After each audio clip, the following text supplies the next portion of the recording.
Palmer Luckey, founder of Oculus VR and more tech stuff, and also the in-law of Matt Gaetz, the infamous former Florida politician and failed Twitch streamer, says he will donate $100,000 to Hassan's early prisoner release fundraising campaign if Piker allows iFixit to tear apart and verify the caller in Collargate in the following tweet.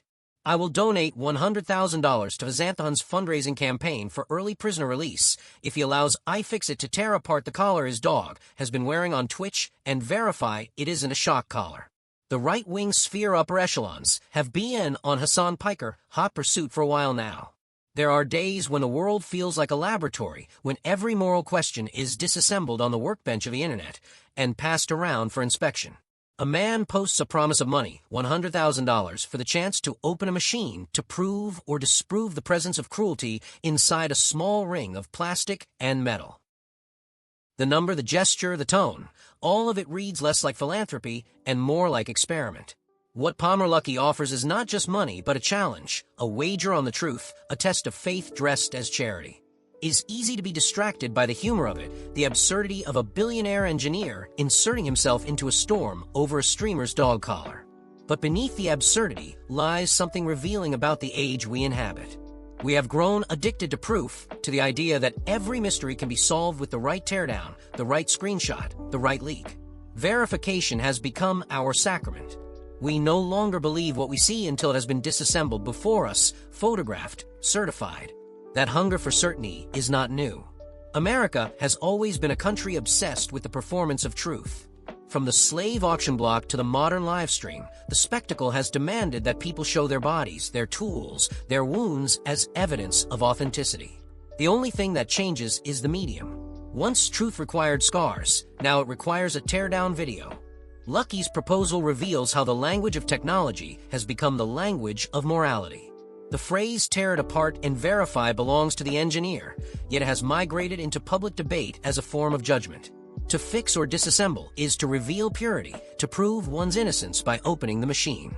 And so the collar, a trivial object in another era, becomes the stage for a philosophical trial. In this moment, the engineer is priest and inquisitor. He promises donation, redemption, if the accused consents to examination. It is a curious bargain. Money for mercy, proof for peace. The offer itself is performative, a fusion of the logic of Silicon Valley and the morality play of social media. Implies that truth, once verified, can restore order. Yet anyone who has lived online knows that the crowd rarely hungers for resolution. The crowd hungers for the ritual of argument itself. I think of how easily charity becomes currency in such spaces. $100,000 for early prisoner release is no small sum. The cause is righteous, the need immense. But the framing of the offer, conditional, public, transactional, reveals a deeper impulse.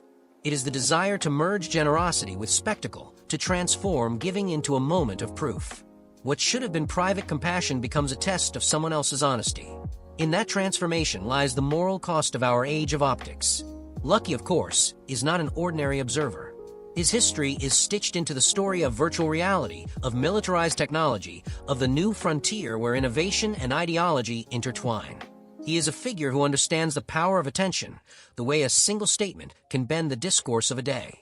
His tweet functions less as a comment on a dog collar, and more as a demonstration of technological culture's belief that every problem can be solved through inspection. If the device can be opened, the truth can be known. If the truth can be known, the argument can end. But the argument never ends. It mutates. When I watch these moments unfold, I see the ghost of the American faith in transparency. We are taught that sunlight disinfects, that showing everything ensures virtue. But the light of the internet does not cleanse, it burns.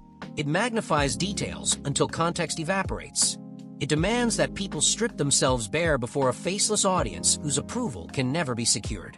The fascination with the collar, with whether it harms or not, is less about animal welfare than about the pleasure of public certainty. People crave to see someone proven right or wrong. They crave the climax of vindication. The engineer's proposal offers that catharsis, a laboratory demonstration that will settle the debate. Yet truth in human affairs is never so simple. Even if the device were opened, even if experts declared harmless, suspicion would remain. The spectacle would merely shift shape, seeking new ground to feed upon.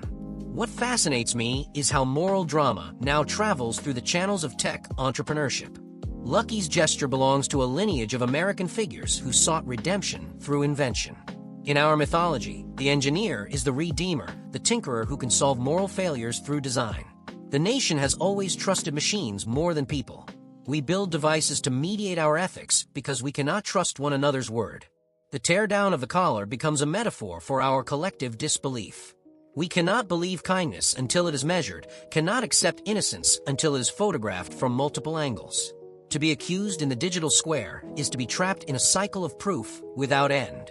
The influencer at the center of this drama, Hassan, a man whose politics revolve around visibility and critique, now finds himself the subject of the same demand he is so often placed upon others, to show, to verify, to prove. That reversal exposes the fragility of modern virtue. One moment you are the voice of accountability, the next you are the object of it. Lucky's offer, though couched in charity, plays upon that vulnerability. It says, "I will help the prisoners if you surrender your privacy, your pride, your dignity to inspection." The cruelty of the proposal lies in its cleverness. Refusal invites suspicion, acceptance concedes power. Either choice sustains the spectacle. We have reached a point where philanthropy itself is gamified.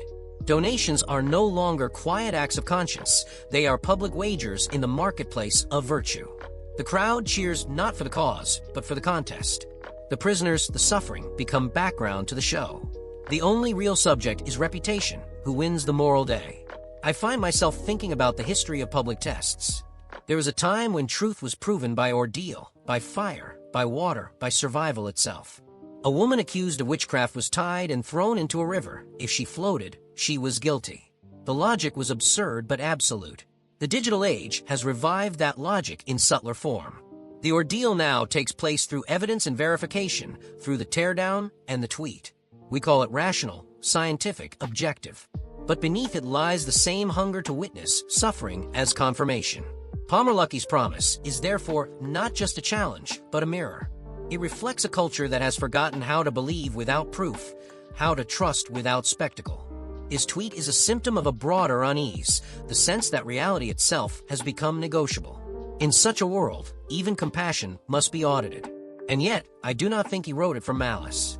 There is perhaps a kind of earnest engineer's faith in his gesture, the belief that every problem can be solved through testing.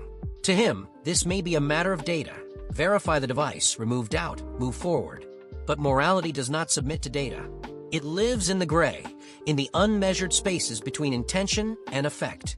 What haunts me about the episode is how quickly it reduced a conversation about justice, the fundraising for early prisoner release, to a sideshow about gadgets and grudges. The cause itself, so urgent and human, became secondary to the drama of verification. This is how moral attention collapses in the digital age. We drift toward the bright object, the controversy, the click. The prisoners fade into abstraction, while the collar becomes symbol and meme.